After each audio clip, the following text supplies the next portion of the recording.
variable fonts, auto layout versi 4, component properties, dan dark mode. Dan masih banyak fitur baru yang baru dirilis oleh Figma saat Figma Config 2022. Tapi kalian udah tahu cara pakai gimana. So kita akan demo di video kali ini dan gue akan bahas satu-satu. Let's go. Oke, perkenalkan, nama gue adalah Andika Landa Surya. Gue adalah seorang product designer di salah satu corporate. Lalu kita akan bahas tentang Figma Config 2022 dulu. Jadi Figma di tahun 2022 itu mengadakan yang namanya Figma Config, yaitu sebuah conference yang isinya ada webinar dari beberapa notable speakers dan update tentang UI UX, terutama product design juga, dari desain sampai riset, dan juga engineering juga beberapa, dan juga brand ya. Dan itu uniknya di Figma Config 2022 ini ada tentang branding juga dan marketing. Jadi melibatkan banyak tim dari berbagai macam brand, perusahaan, company, startup yang notable, ternama gitu. Dan mereka kasih lihat bagaimana workflow mereka dalam berkolaborasi dan juga mengerjakan suatu produk. Di momen yang sama, Figma memanfaatkan momen ini untuk merilis fitur-fitur baru dari mereka. Ada banyak, lumayan ya. Cuman mungkin akan gue bahas yang memang esensial untuk gue pakai di sekarang ini gitu. Dan kebetulan gue udah nyoba ya. Dan ada 4 poin fitur yang mungkin bisa gue note di sini ya. Pertama tuh ada variable fonts. Ya, nanti kita akan coba langsung. Jadi kita bisa ngedit variabel-variabel yang ada di suatu font family. Ini menarik banget gitu. Jadi kita udah nggak butuh lagi beda-bedain medium, bold. Ya, kita bisa bisa atur bener-bener thickness-nya seberapa besar, mau 500, 526 gitu. Spesifik angkanya pun bisa. Dan ini menarik banget gitu. Dan itu udah nyambung dengan code base-nya mereka dari Figma dan bisa diinspek langsung oleh developer. So smooth, nice move Figma. Lalu yang kedua ada yang namanya auto layout versi 4. Auto layoutnya udah bisa ngebantu kita jujur dengan sangat luar biasa. Dan sekarang mereka rilis auto layout versi 4, dimana ada beberapa fitur yang wow, luar biasa. Dan layout dari auto layoutnya juga berubah. Ini menarik karena ini juga bisa ngebantu kita banget gitu. Terutama ada beberapa fitur tambahan di mana stroke bisa individual stroke. Jadi yang tadinya stroke itu ngelilingin layernya, sekarang kita bisa milih mau bawah, atas doang, kiri atau kanan doang. Luar biasa Figma. Lalu yang ketiga ada component properties. Component properties itu ini yang sekarang gue rasain sangat berguna banget karena gue lagi bikin desain sistem. Ternyata component properties itu bisa dikombinasikan dengan variants untuk menciptakan varian-varian instance dari suatu komponen di Figma. Nanti gue kasih lihat deh biar nggak bingung. Yang terakhir adalah dark mode.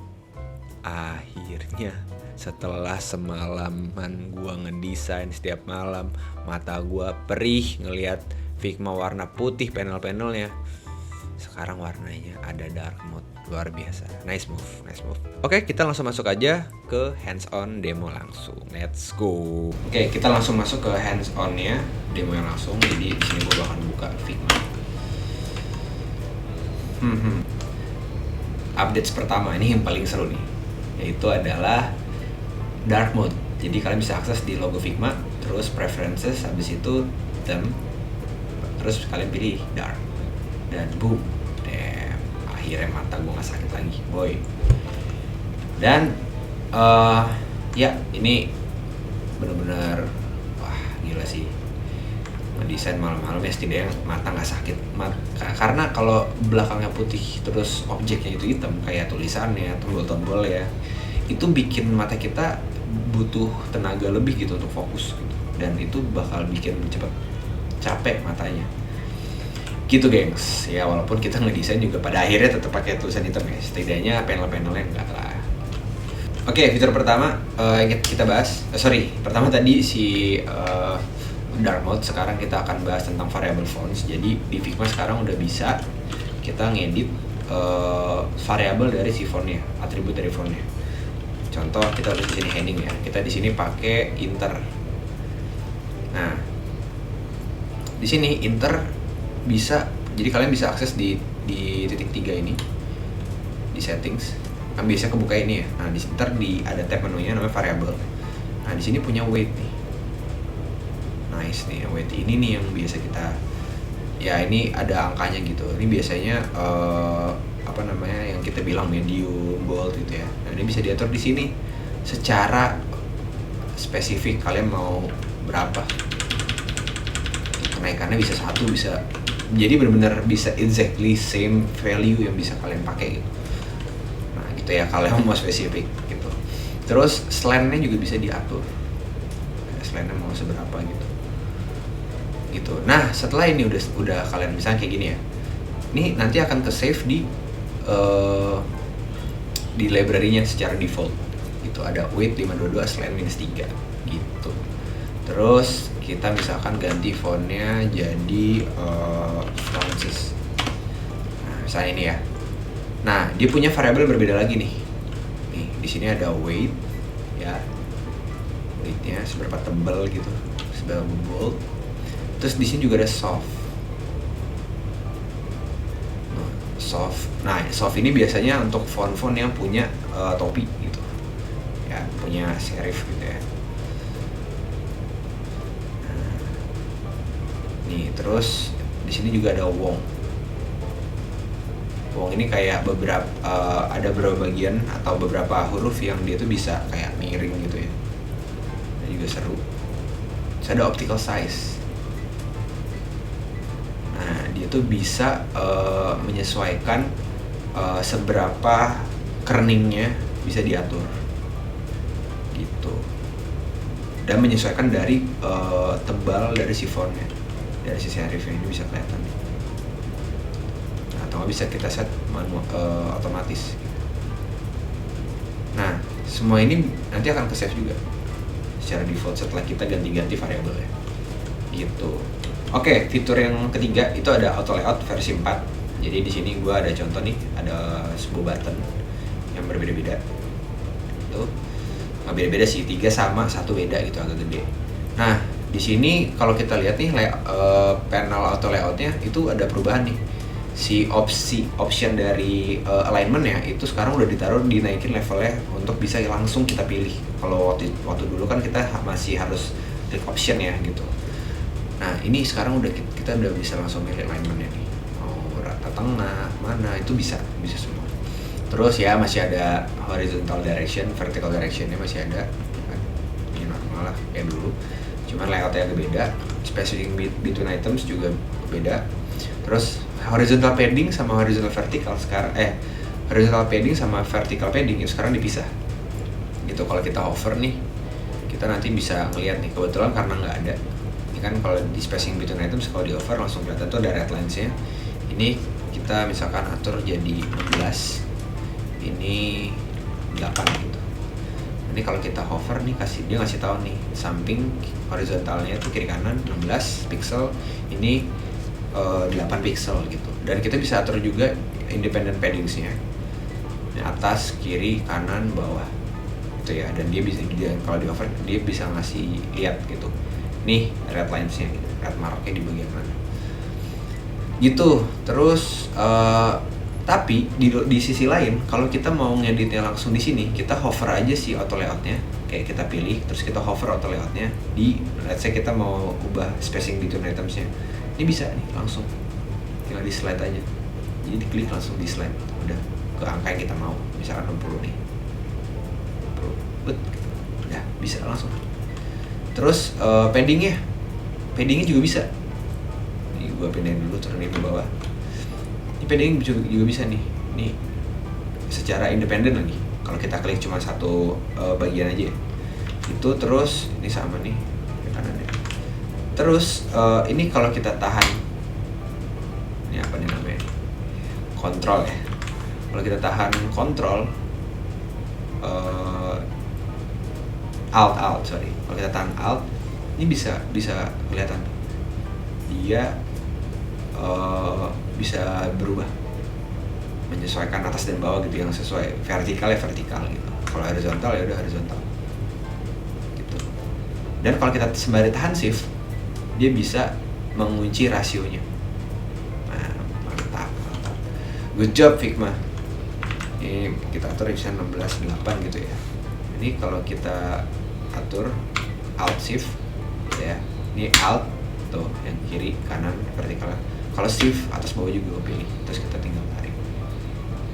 Dan dia mempertahankan rasionya. Luar biasa. Nice. Oke, itu sedikit dari auto layout. Terus di bagian option ya, ini menarik nih. Kita di advanced layoutnya itu ada spacing mode. Nah ini pack space between ya. Udah sempet tau lah kalian ya. Pack and space in between. Terus kita ada strokes. Dia mau di-include-kan apa enggak? Nih misalkan nih kita punya fill ya. Fill-nya misalkan abu-abu deh. Terus stroke-nya itu warnanya hitam, kasih 2. Nah kalau kita lihat nih, ini tuh dia di dalam ya kan, di dalam si frame auto layout-nya gitu. Nah si auto layout, kita bisa ganti opsinya, si strokes-nya itu mau di-exclude-kan apa di-include-kan. Kalau di-exclude-kan, ini kalau di-include-kan kayak gini nih. Jadi ukuran dari si auto layout-nya secara W dan H-nya, height dan width-nya itu akan ditambahkan bersama dengan strokes-nya. Jadi kalau strokes-nya itu 2 pixel, misalnya width-nya itu 400 pixel, stroke-nya itu 2, berarti kan atas bawah 4 kan, jadi 404 gitu. Gitu. Kalau nggak mau di-include-kan, di-exclude-kan juga bisa gitu ya. Gitu. Ini menarik juga nih. Nice Figma. Terus ada canvas stacking gitu. Nah, canvas stacking gue kasih contoh ini. Ini kita punya 5 avatar. Kita bikin auto layout dari sini. Ya kan, tulis avatar. Nah, terus tadi ya si canvas stacking ya. Ini ada pilihan first on top atau last on top.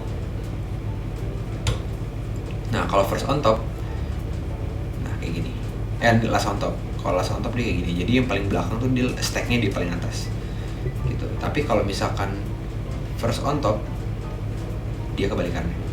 Dan sekarang Figma udah bisa negative space between items. Nih kalian lihat ya tuh, negatif 20.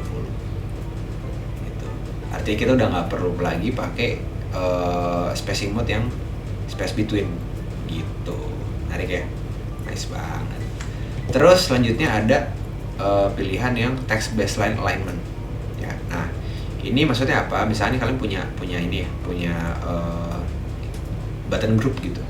Kalian mau mereka tuh align sesuai sejajar dengan si tulisannya. Jadi tulisannya ini sejajar gitu bawahnya. Nah, ini bisa kalian lakukan dengan cara text baseline alignment. Tuh. Jadi dia tuh align tuh bawahnya. Dibandingkan kalau kita nanti bentuknya kayak gini. Gitu. Kalau misalkan ini kita off, ya dia nggak line banget tuh, ada jarak ya kan. Tapi kalau misalkan kita baseline alignment, nah ntar baseline dari setiap font yang ada di dalam teks yang ada di sini itu akan align sejajar. Gitu, itu auto layout versi 4 gitu ya. Nah, tambahan, misal kalian mau bikin sebuah interface kayak misalkan nih.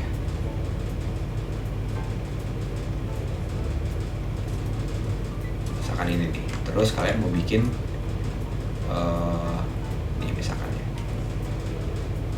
Terus kalian mau bikin ini gua auto layout kebetulan. Terus kalian mau kasih garis di bawahnya. Secara independen sekarang Figma sudah menyediakan di fitur stroke-nya itu kalau kita tambahkan garis, nah Figma tuh bisa ngasih stroke per side. Jadi kita misalnya mau ngasih bawah doang. Nah ini bisa sekarang kayak gini. Terus misalkan nih, gue mau ngasih stroke juga di auto layoutnya. Nah misalkan warnanya merah. Udah nih bisa juga nih bikin bawah doang tuh. Terus ini misalnya nih kalau cat nih 4 ya nggak apa-apa kayak gini. Nah terus misalnya ini jadi 2 gitu. Set aja. Nah center dah jadi 2 tuh. Nah, kita bisa bikin nih sekarang di Figma udah bisa terpisah gitu bagian bawahnya. Itu untuk yang fitur tambahan di stroke. Untuk komponen properties itu biasanya gue akan ngasih tunjuk di mana kondisi kita membutuhkan komponen properties. Jadi kan biasanya kita kalau mau bikin beberapa varian button, kita ya bikin dulu nih state-nya, terus kita bikin misalkan dia punya icon atau enggak gitu ya. Nah misalnya kita masukin icon, sini kebetulan gue udah ada bikin library-nya. Terus let's say ini gue jadi white gitu. Terus ini gue copy, let's say ke sini, gue select semua terus gue copy itu. Terus gue shift enter, habis itu gue kontrol ininya. Nah, terus ini gue jadi 4 gitu. Nah habis itu kita ini untuk yang icon left gitu. Terus kita harus bikin nih namanya satu-satu nih kayak gini nih, kayak current name, icon left off on. Kalau kita bikin on di sini, kita harus rename nama ini juga icon left off gitu. Dan ini kalau kita jadiin multiple komponen, terus kita bikin variannya. Ini variannya kita ini jadi button. Terus kita panggil nih buttonnya, kita drag. Nah dia bakal muncul nih, ya kan? Itu baru icon left. Oke. Dan sekarang Figma membantu kita dengan memakai komponen properties. Oke, gue contohin. Nah, tipsnya adalah kalau mau bikin komponen properties, misalkan ini button yang ada iconnya di kiri di kanan gitu. Nah, itu kalian bikin dulu versi yang ada semuanya, yang variannya itu lengkap gitu. Contoh, ini gue akan bikin gue akan copy di sini. Sorry, ini gue jadiin 12 aja biar agak kecil. Terus gue akan copy semua di sini. Terus gue shift enter buat next satu level untuk selectionnya. Terus gue pilih sini misalkan 8 gitu ya. Oh jangan deh, 12 aja biar berjarak. Habis itu gue copy lagi satu lagi button. Terus karena ini di kanan semua, ini gue geser pakai row. Nah jadi punya kiri kanan. Terus gue shift enter, gue kasih jaraknya lagi jadi 16 gitu. Terus ini kebetulan space between items masih 10, gue atur jadi 4. Nah terus ini alignmentnya masih top left, ini gue atur jadi left alignment. Oke, ini lumayan udah sesuai lah dengan mungkin button yang gue mau. Lalu kita bisa bikin ini menjadi multiple components. Terus kita combine as variants. Kita rename komponen satu jadi button. Oke, sekarang nih kalau kita call button ya, shift I, terus kita ambil komponen buttonnya. Nah ini kan cuma ada state doang ya, disable, focus, dan kawan-kawan. Nah ini nggak ada nih untuk ngilanginnya gimana nih? Kan nggak bisa aja kita tinggal delete kan, tapi mau balikinnya lagi harus ke panel sini, agak repot tuh. Nah di Figma kita bisa masukin kayak gini. Jadi ada 3 komponen ya, ada tiga ada 3 jenis properti yang bisa ditambah: boolean, instant swap, dan text. Nah gue jelasin satu-satu. Kalau varian ya jelas kita bisa bikin tambahan 1 properties lagi di sini gitu. Cuman ya di kali ini kayak nggak perlu ya. Nah misalnya kita mau kita contohnya boolean ya. Boolean itu adalah yes or no, artinya toggle, bentuknya off dan on gitu. Nah ini bisa kita atur untuk kita nge-show gitu ya, nge-show si misalkan nih kita mau bikin button yang nggak ada iconnya gitu. Nah sekarang kita bisa pilih dulu satu di salah satu variannya, pilih iconnya. Gue contoh mau memilih icon yang left, terus gue bisa di sini ada nih select all 5 matching layers. Gue tinggal klik tuh dan dia akan memilih semua icon left. Habis itu di panel kanan itu ada di bagian layer itu ada yang namanya apply boolean property. Tinggal kita klik tuh, misalkan nih icon show icon left, misalkan ini true gitu ya. Nah, kayak gini. Dah. Terus sekarang kita bisa juga tambahin si swipe property. Tadi kan ada boolean, swipe property sama text. Nah, kita bisa juga nih, tinggal kita klik. Terus misalkan nih swipe icon left. Oke. Udah. Terus sekarang kita terapin juga untuk yang icon right ya. Tinggal kita klik, pilih layer, show icon right. Terus ini juga sama swipe-nya, swipe icon left. Oke. Jadi kita cuman cukup butuh 5 varian aja yang berdasarkan state gitu. Nah, misalnya kita call ya buttonnya. Kita call. Nah, kalian lihat nih di sini.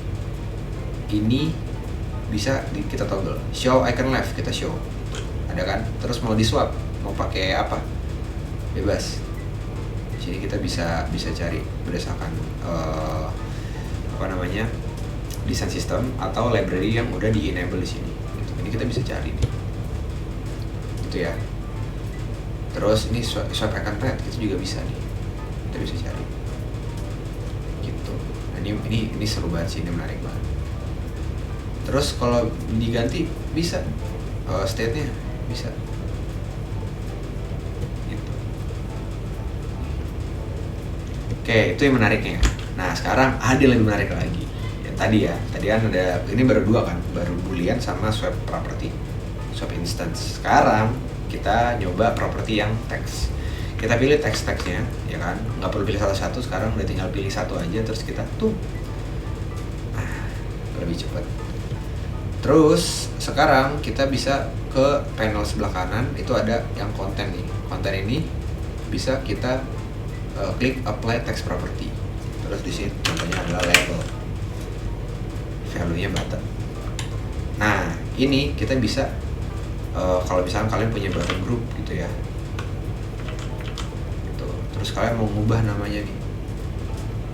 Misalnya mau ngubah jadi default, terus dia punya icon. Kalian lagi nih. Kalian punya 4 button group, jadi button group, kita shift A, kita jadiin button group. Terus kalian enter sekali.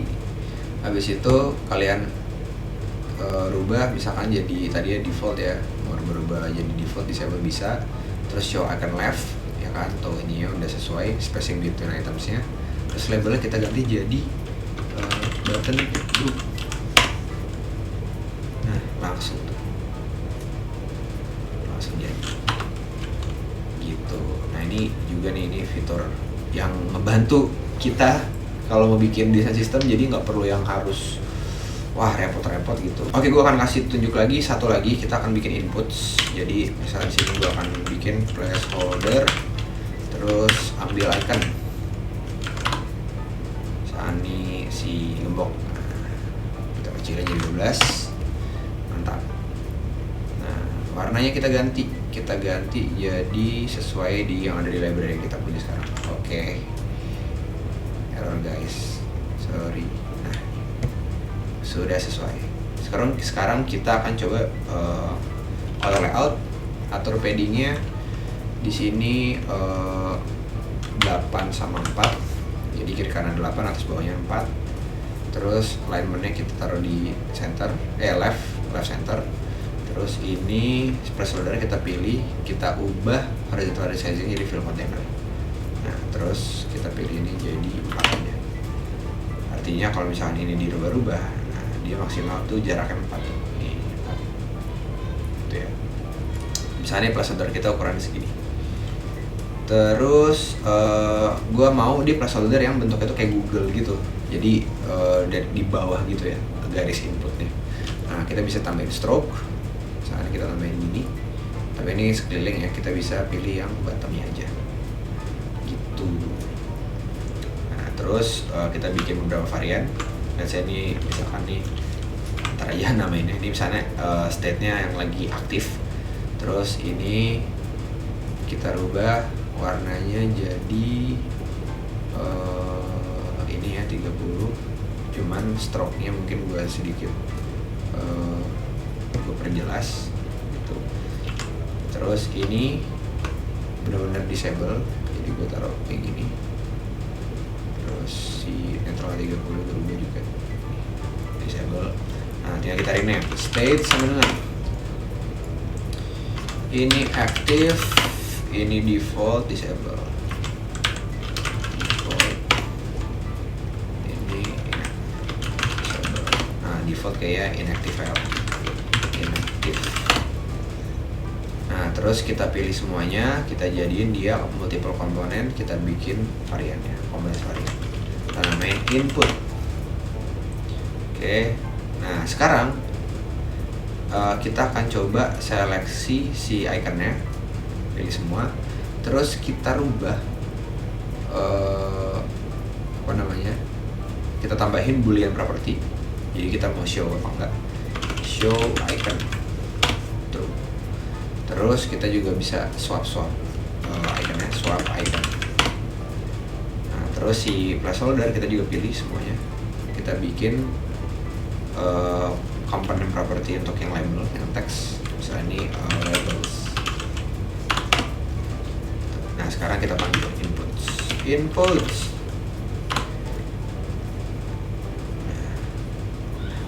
Oke, ini hapus saja. Kita bikin Android small. Android small. Tadi kita udah bikin input sama ini ya, input sama button.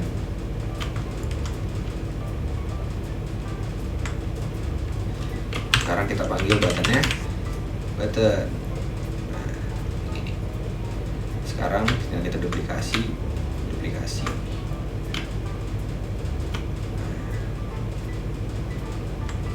Terus misalkan nih, ini kita seleksi, kita shift A, kita kasih dia 16. Terus stroke-nya warna hitam. Kurang warna hitam ya. Ini. Nah.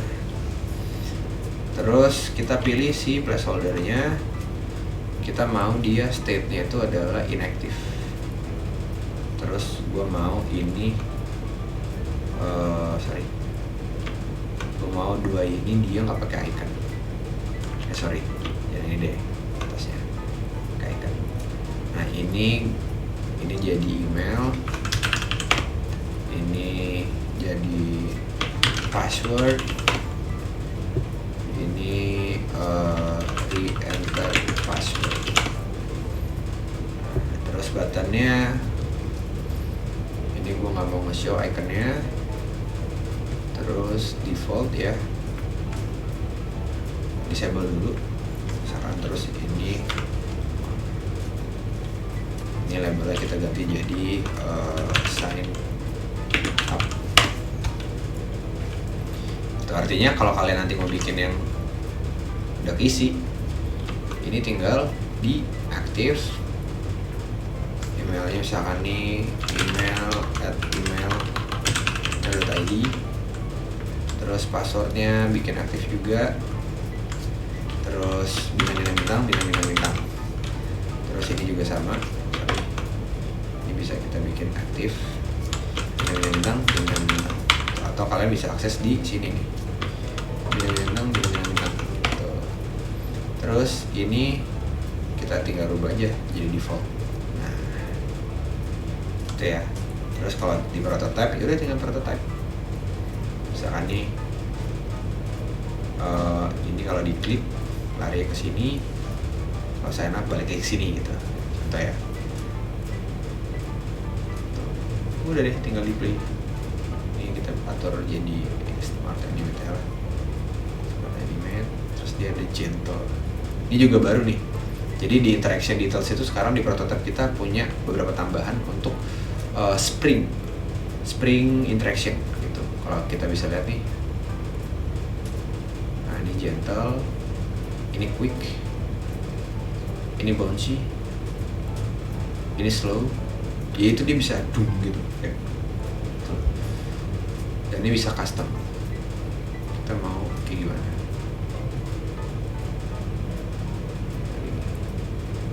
Terus atau nggak gini,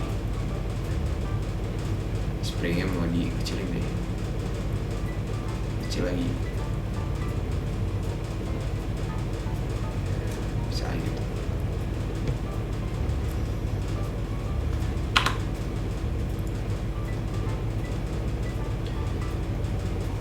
Ini juga pertama kali gue nyoba yang interaction ya, kita coba aja.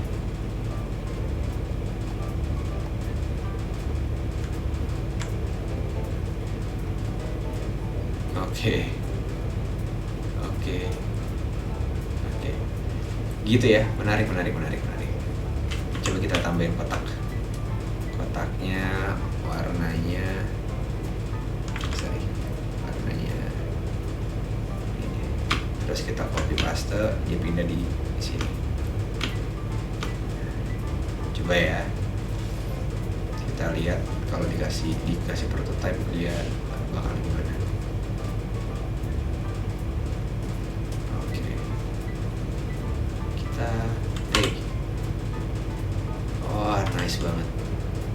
Nice banget sih, nice banget.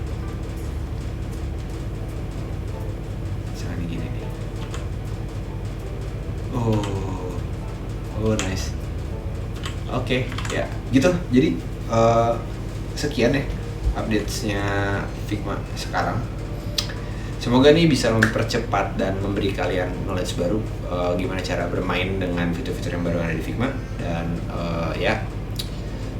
ini juga membantu gue sekarang, dan mungkin next gue akan bikinin tutorial lebih lanjut untuk kita langsung ke case study yang utama gitu. Kalau nggak bikin sebuah page, atau mungkin kita bikin komponen untuk desain sistem, kayaknya menarik. Tapi kalau kalian kepikiran ide lain, silakan komen di kolom komentar, gue akan coba bikin. Dan jangan lupa subscribe, like, dan share ke teman-teman kalian yang mungkin membutuhkan informasi ini, dan semoga ini bisa membantu kalian. So, thank you for your attention and see you hipster. Bye.